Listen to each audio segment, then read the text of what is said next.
Good day, and welcome to another AI podcast at digitVIEW. Where innovation meets insight, machine learning to responsible AI. I had a genuinely weird moment this morning. I left my house, got about 2 blocks away, literally just down the street, and I realized I didn't have my phone. Oh, about feeling it. It wasn't in my pocket. It wasn't on the passenger seat. And I didn't just feel, annoyed. I felt naked, like physically vulnerable. Panic. Intense panic. Yeah. My heart rate went up. And I turned the car around. I actually made myself 10 minutes late for a meeting just to go back inside and get this rectangle of glass. And looking at the massive stack of research you brought in today, I guess I'm not crazy. Or maybe we're all a little crazy. You're not crazy, but what you did, Yeah. it proves the central thesis of our whole deep dive today. How so? You didn't go back for a tool. You went back for a part of your brain. Okay, see, that's where I get a little skeptical right out of the gate. Yeah. I mean, it's a tool. It's a very fancy hammer. It calls people. It has a map. Lets me order Thai food. It's useful for sure, but part of my brain. That feels like a stretch. But is it just a hammer? I mean, think about it. If you lose a hammer, do you feel naked? Do you feel like you've lost your ability to navigate the world? Touché. I definitely don't start hyperventilating when I misplace a screwdriver. Exactly. So we need to throw out that old tool definition. The data we're looking at here, and it ranges from neuroimaging studies to economic forecasts, even some very dense theological papers. It all suggests we've crossed a line. A line into what? Into what the researchers are calling technosocial symbiosis. Symbiosis. Yeah. Like in biology. A clownfish and an anemone living together, that kind of thing. That is the perfect analogy. It's a kind of biological merging. The argument in these papers is that for, 2 million years, human evolution was defined by how we transformed material and energy. Right. We made fire, we built shelters, we forged steel, we changed the world around us to suit us. We changed the outside world. We built a house so we wouldn't freeze. We built a spear so we could eat. Simple. Okay. But now, we've entered what one paper calls a meta-paradigm of modernization. This new interventionist technology isn't just about changing the world out there. It's changing us. It's reconfiguring the user. It's changing the internal architecture of who you are. Okay, let's unpack that. Because usually when we talk about evolution, we're talking about Darwin, survival of the fittest, genetics, these really slow changes over thousands and thousands of years. Right. You're saying this is happening now, like on a Tuesday. It's happening right now. Think about your behavior this morning. Your panic. Why did you really panic when you realized you didn't have the phone? I don't know, I can check my email, I guess. It's deeper than that.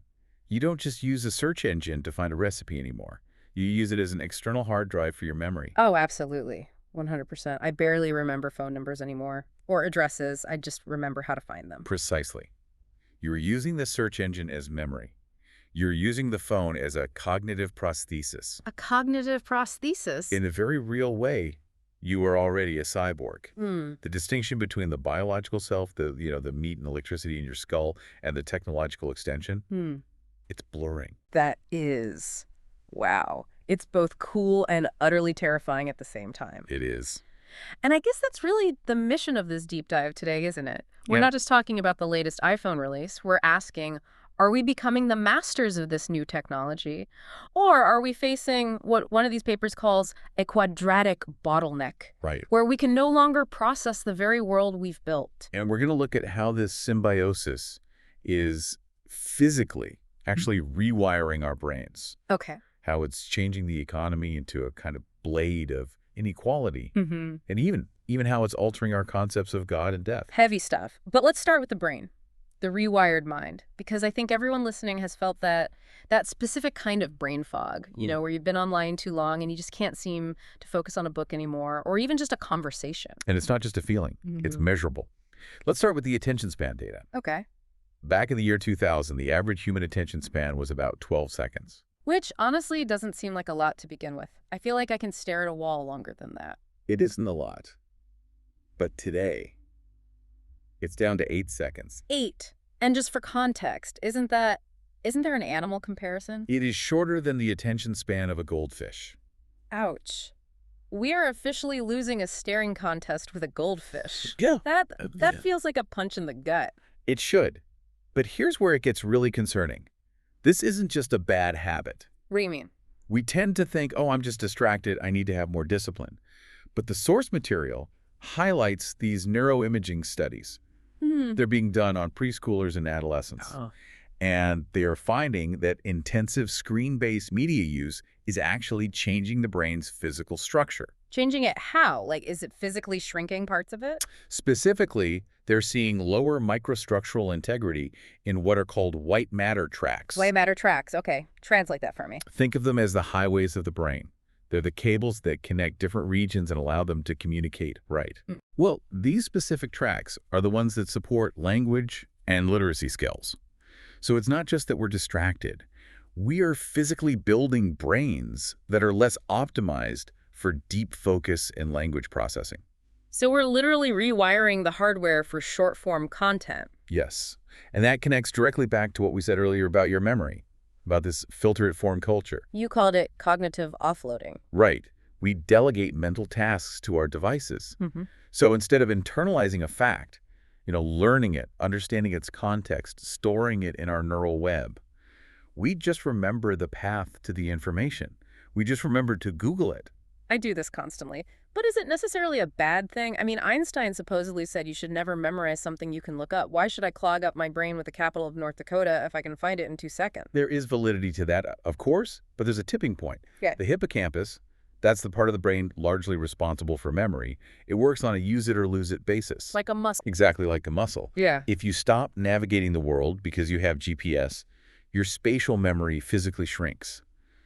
They've seen this in studies. And if you stop remembering facts, your ability to synthesize those facts into new ideas, it weakens. Because you don't have the raw materials in your head anymore. They're all just sitting in the cloud. Precisely. You can't connect 2 dots if you aren't holding the dots in your own mind. And this leads directly to what the sources call the quadratic bottleneck. That's such a great term. It sounds like a math problem I definitely would have failed in high school. What does it mean in this context? Okay, imagine 2 lines on a graph. One line is the volume of information in the world. Okay. That line is going up quadratically exponentially fast. It's basically shooting straight up to the sky. I'm with you. The other line is human processing capacity. Our ability to read, understand, and absorb all that information. Yeah. That line, it's basically flat. It hasn't changed much in thousands of years. So the gap between what's out there and what we can actually process, it gets wider every single second. And that widening gap creates the bottleneck. We start to drown. And to keep our heads above water, what do? We grab a life raft. We grab an algorithm. We let AI filter it for us. We let it do the critical thinking. And this leads to something called cognitive inertia. Cognitive inertia. That sounds like my brain on a Friday afternoon. It's the tendency to rely on the effort-saving model. I mean, why struggle to come up with an original idea or a complex solution when an algorithm can give you a good enough answer in, 0.5 seconds? It's just so much easier. It is. But the source material points out a really interesting paradox here when it comes to creativity. Yeah, I saw that. It said AI might increase collective creativity, but actually hurt individual creativity. How does that work? Well, an AI can combine ideas in novel ways, literally millions of combinations a second.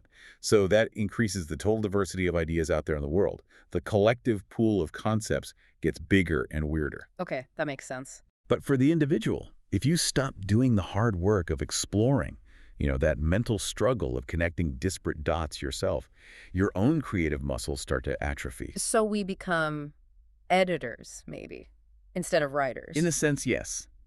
A high creativity person might be safe because they can use these tools as a springboard to push boundaries. But the majority of people, they might just stop exploring altogether. They just accept the first answer the bot gives them. And there's a social cost to all this convenience too, right? We're trading our data for these tools. We give up our privacy for this filter-it-for-me service. And that leads to the homogenization of thought. The filter bubble. The filter bubble. But it's more than that. Think about it.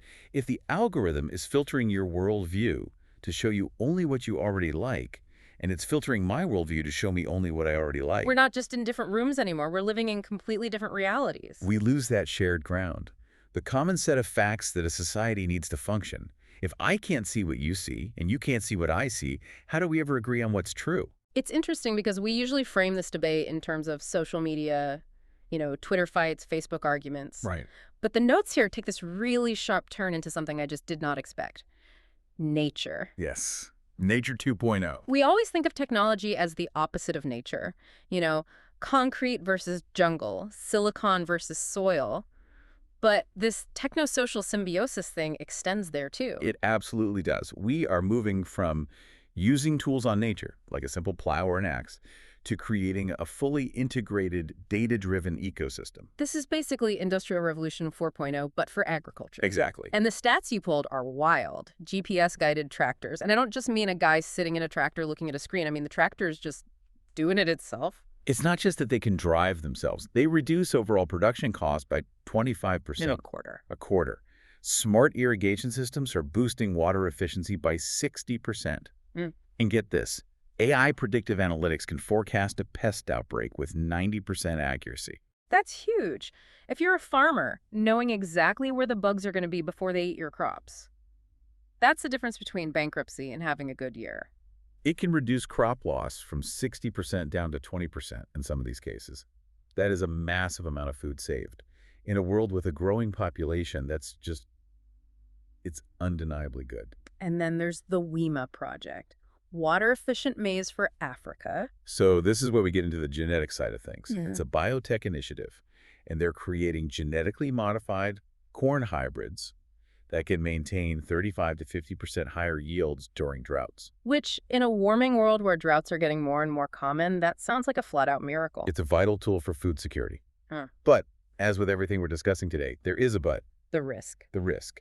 The source notes that while we are solving this one big problem, the yield, we might be creating new biological problems we don't even understand yet. Like what? Introducing these new modified metabolites into the environment could destabilize the soil microbiomes. So we fix the corn, but we break the dirt it grows in.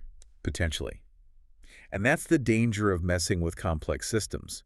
Nature is this chaotic, deeply interconnected system. When we come in with our engineering optimization mindset, we might pull one thread that unravels something we didn't even know was there.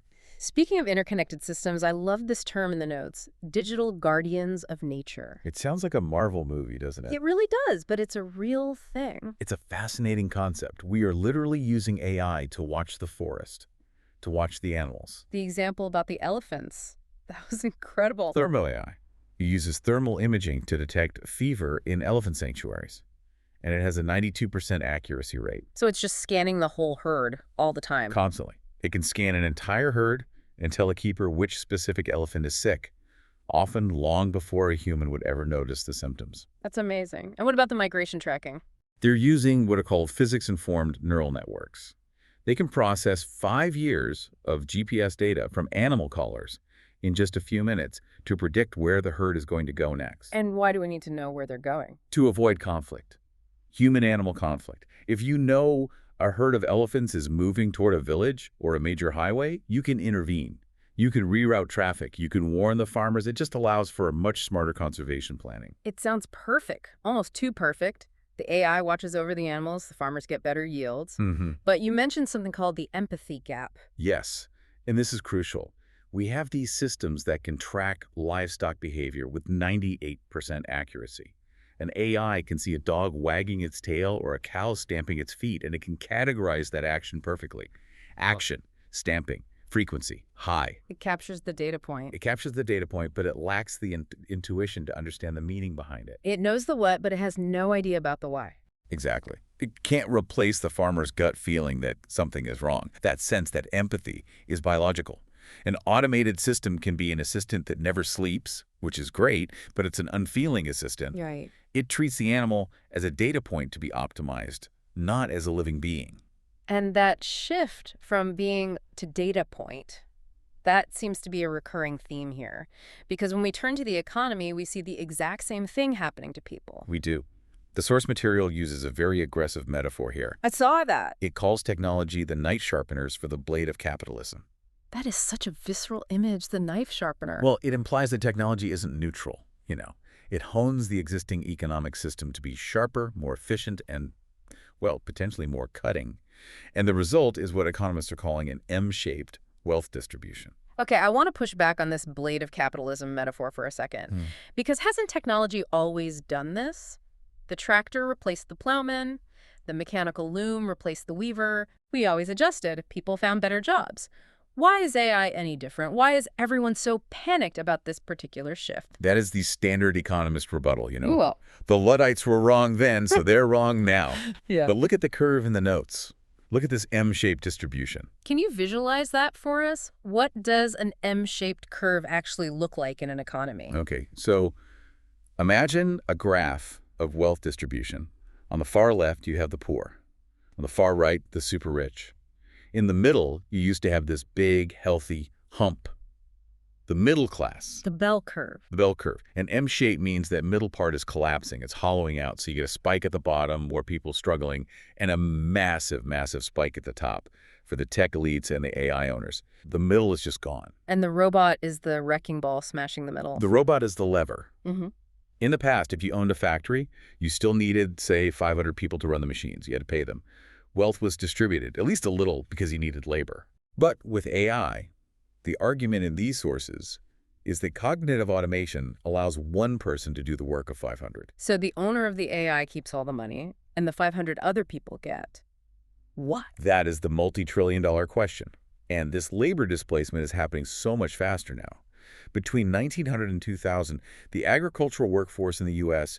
went from 41% of the population down to 2%. A huge shift. A huge shift, but it took a century. Generations had time to adapt. Your grandfather was a farmer. Your dad became an accountant. There was time to retrain, to learn. Right. Now, some forecasts are saying 25% of current work tasks could be automated in a fraction of that time. And it's not just manual labor anymore. It's cognitive. It's administrative jobs, legal work, analytical roles. The safe desk jobs are suddenly the most vulnerable. So if the robots take the jobs and all the wealth flows to the people who own the robots, what happens to the rest of us? And that brings us right to the debate over universal basic income, UBI.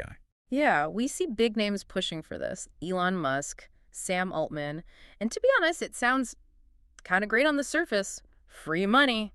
Sign me up. Well, they advocate for it because they believe it's mathematically necessary. Their argument is essentially, none of us will have a job in the future, so we need to distribute cash just to keep the economy from collapsing.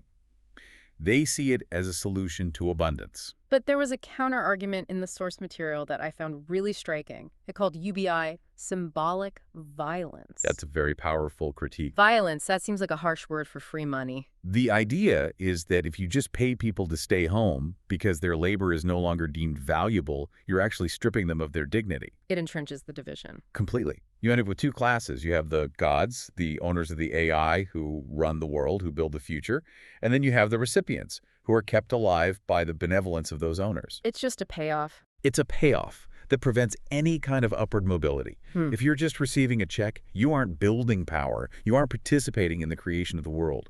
It might solve the hunger problem, but it creates a massive meaning crisis. The dignity of work. Exactly. If creative, challenging, fulfilling work becomes a luxury that only the elite get to experience, the whole social fabric just, it erodes. And when the social fabric erodes, people often turn to faith. But now it seems like even that is being transformed. We have to talk about Section 4, the sacred and the synthetic. This is where the deep dive gets really strange. Robot priests. Robot priests. Yes. Since 2020, virtual worship has just exploded, for obvious reasons. Right. But in places like Japan and Italy, they've taken it a step further. They have robots, like one called Santo, and they are programmed to recite verses, chant sutras, and lead religious rites. I have to ask the obvious question, does it count? That is the theological question of the century, isn't it? Can a machine without a soul connect with the divine? I mean, if a robot blesses you, are you actually blessed? Or did you just get scanned by a machine? Precisely. Some theologians argue it's just a tool, like a rosary or a prayer wheel. They'd say the machine just helps you focus, but the real connection is internal to you. Okay. But others warn that it creates an illusion of living beings. Right. If I'm confessing my sins to an AI chatbot and the AI says, I forgive you, who is actually forgiving me? The code. The developer who wrote the code. It feels empty. And there's a real risk of what they call spiritual harm. If you come to rely on a machine for your spiritual guidance, are you actually growing? Or are you just getting a customized algorithm that's designed to make you feel better? And on top of that, there's the issue of digital imperialism. What's that about? Well, think about the large language models, the LLMs that power all these AIs. They're trained on data. And what is the vast, vast majority of that data? It's English. It's Western internet content. Exactly. So these models have an inherent Eurocentric, English-heavy bias. So if you use an AI to interpret religious texts or offer moral guidance, it's going to default to those dominant perspectives. It could homogenize religion? It could homogenize religious interpretation, yeah. It could marginalize smaller, local, or indigenous theological traditions. So we get a kind of MIC religion, a standardized algorithmic spirituality that pushes out all the local nuance. And this homogenization isn't just happening in religion. It's happening in our language itself. The notes mention something called Newspeak 2.0. That's a reference to George Orwell's 1984. Right. In the book, the totalitarian government shrinks the dictionary so people literally can't express rebellious thoughts. That there's no word for freedom, you can't even want it. And we are seeing a technological version of that, English 2.0. Natural language is becoming a programming language for ideas. We write to be understood by the algorithm. We use keywords. We simplify our sentences. I catch myself doing this all the time. When I'm writing an email or a prompt for an AI, I strip out all the nuance. I make it robotic so the robot understands me better. And that is the danger. If AI simplifies our vocabulary for the sake of efficiency, we risk losing the words for complex, dissenting, or nuanced thoughts. And if the words are optimized out of common usage, the ideas they represent, they might eventually become impossible to even express. Thought crime becomes impossible because you literally don't have the words to think it. Precisely. Okay, we've covered the mind, nature, the economy, and God. There is really only one big thing left: death. The final frontier. And technology is moving the goalposts there, too. We have to talk about the Thanabots, because out of everything in this pile of research, this is the one that actually gave me chills. It's digital necromancy. It sounds like a spell from a fantasy game, but it's a real startup pitch. It is, and it's challenging the one definition we all thought was permanent: death. Okay, walk me through how this works. Let's say, God forbid I lose a parent. Okay, so in the old world, you mourn. You look at photos. Over time, their voice kind of fades from your memory. Right. But in this new reality, you could take 10 years of their emails, all their WhatsApp voice notes, their Facebook posts. You feed all of that into a large language model. And the model learns them. It becomes them. It adopts their syntax, their sense of humor, their specific way of complaining about the weather. And then you open a chat window. And the mom types, "Hey, honey, how was your work day?" See, that, I honestly don't know if that's beautiful or if it's the most dystopian thing I've ever heard. The researchers are completely split on it, too. Some say it helps with closure. It allows you to say the things you never got to say. But the critique in the notes here is about the suspension of grief. Exactly. Yeah. If you can text her every morning, is she really dead? She's dead to the world, but she's alive in my pocket. And if she's alive in your pocket, do you ever really let go? Do you ever truly move on? It could create what some are calling a post-mortal society, where the dead just hang around as digital ghosts. And here's the even darker turn. Who owns the ghost? The tech company. Right. Imagine getting a notification. Your subscription to Grandma has expired. Please update your credit card to continue saying goodbye. It's the ultimate commodification of human connection. It turns the entire process of grief into a recurring revenue stream. And what about consent? Did your grandmother agree to be simulated forever? To have an algorithm put words in her mouth that she never said? It completely distorts the personal narrative.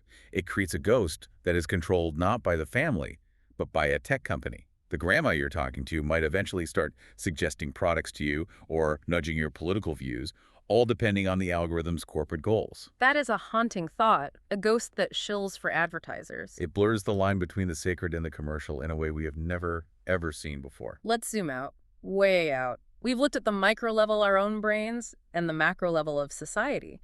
Now let's look at the cosmic level, because apparently AI isn't just for chatting with dead relatives. It's being used to understand the universe itself.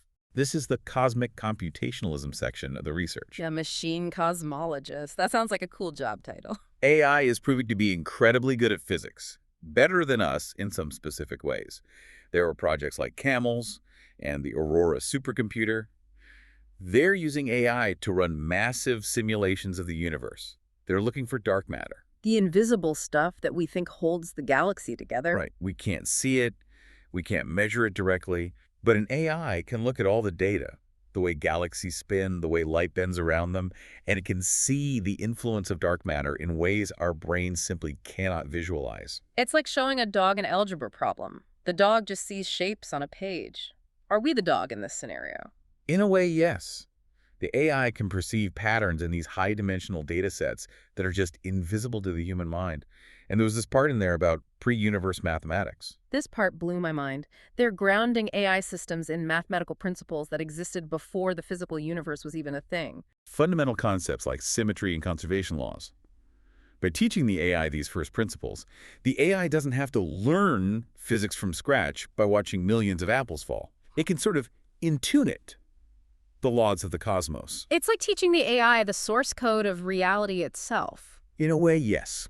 And this incredible acceleration is leading us to some very specific and frankly startling timelines. The predictions. Everyone loves a doomsday clock. The timeline for HLMI, that's high-level machine intelligence. And can you define that for us? That's an AI that is capable of performing 90% of all human economic tasks.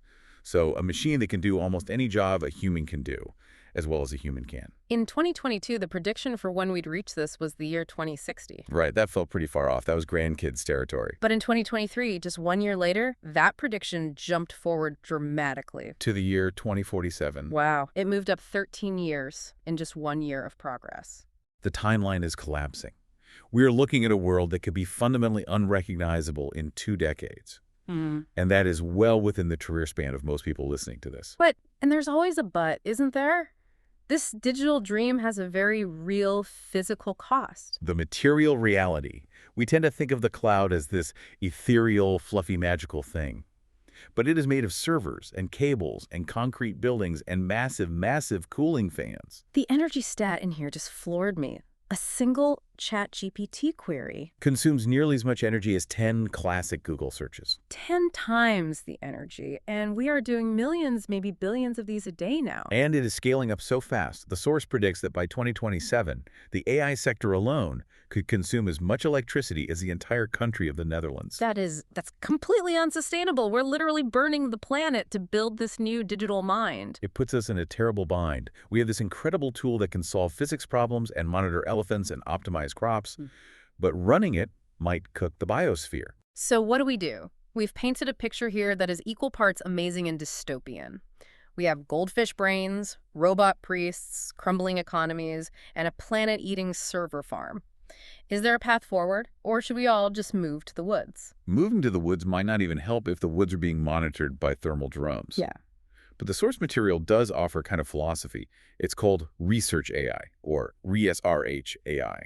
And it uses the human body as an analogy, right? Yes. It says we need to view knowledge as a living system. Think of your own body. You have 78 organs. You've got the heart, the lungs, the liver. They are all different. They all do different things, but they have to work together. If the lungs fail, the heart stops. Exactly.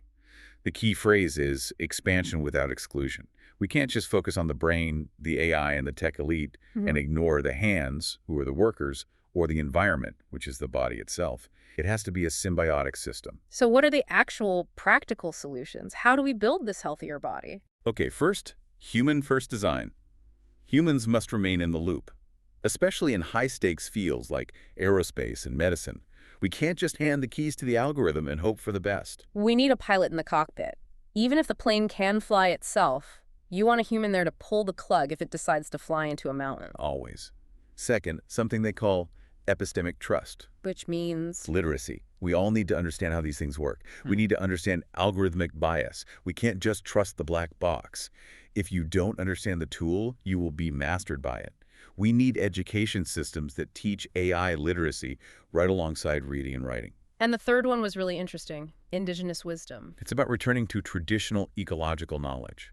For millennia, indigenous cultures have managed resources based on reciprocity, not just extraction. You don't take more than the system can replace. It's about maintenance, not just production. We need to apply that ancient wisdom to our high-tech future. So mixing the oldest human wisdom with the newest technology. And finally, global climate triage. Using AI as a benevolent dictator for resource management. Look, if AI is so good at optimization, let's use it to optimize our global energy consumption and our heat management to save the biosphere. Let's point this new supermind at the single biggest problem we all have. So instead of just using AI to sell more ads or write better marketing copy, use it to actually save the world. It sounds idealistic, I know, but it may be the only way we survive the quadratic bottleneck. We have covered a massive amount of ground today. I mean, from the neurons firing in our own brains to the dark matter holding the stars together. That's a lot to process. But I think that's the point, right? We're living through a time of radical, maybe unprecedented change. And the scariest thing isn't the technology itself, it's checking out. It's letting that cognitive inertia take over and just letting it happen to us. Precisely. The goal isn't to smash the machines. The goal is to ensure that this technology amplifies the human spirit, rather than replacing it. We want augmentation, not the automation of the soul. I want to leave everyone with one final thought from the research, a concept called manufactured authenticity. This is the one that keeps me up at night. As AI masters creativity and connection, and even the performance of grief, how will we define what is real anymore? If a machine can write a poem that makes you cry, or a bot can be a friend that listens better and more patiently than any human, does the origin even matter? If the feeling it creates in you is real, does it matter if the source is synthetic? And will we eventually retreat into what the paper calls tribal social learning spaces, small groups of humans in a physical room? Because that's the only place we can be 100% sure we aren't being manipulated by an algorithm. We might find that the future of being human looks a lot like the distant past. Just sitting around a fire, telling stories to each other, simply to feel something that we know for sure is real. Something to think about the next time you feel that little panic when you can't find that cognitive prosthesis in your pocket. Thanks for diving in with us. Keep thinking. See you next time. Thank you for joining us for the AI podcast at digitVIEW. We hope this episode gave you valuable insights into research AI. This is digitVIEW.